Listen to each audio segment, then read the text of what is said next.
伊賀市倫理法人会第719回経営者モーニングセミナー。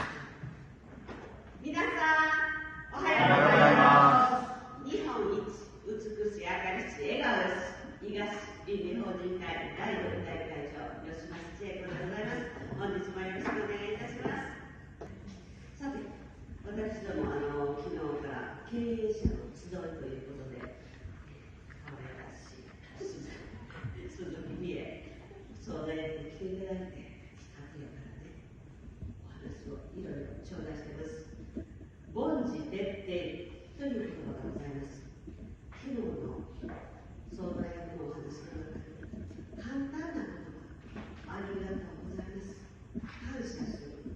で、感謝とは一体どういうことか。相手に関心を持つこと、それが感謝ではない。例えば私です。以前も申しました。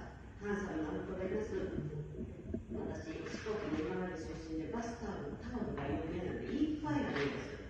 硬くなった、ゴワゴワしてる。これ使いにくいやろ。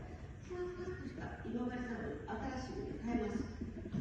広しく、知恵子、ゴワゴワっとしたタオル、どこやったらいい？あれ、千人感じの夫がなんとかなんとかって、まあ言うたら、俺はふわふわより、このゴワゴワしたこの硬い感じが好きや。知らんがな。ここまで知らんがなですけど、ということは、関心というのは、興味というのは、相手を見るというのは、どんなところにでもチャンスがある。それがビジネスにも生きる。そしてそれがこのモーニングセミナーの私たちそれぞれのお役の中でも、あの人どう思ってるやか、ちょっとご挨拶してみようか、先ほどもちょっと間違ったら言ってみようかとか、細かい心配り、関心を持つ、興味を持つ、それが感謝であり、愛情である。そのように昨日は学ばせていただきました。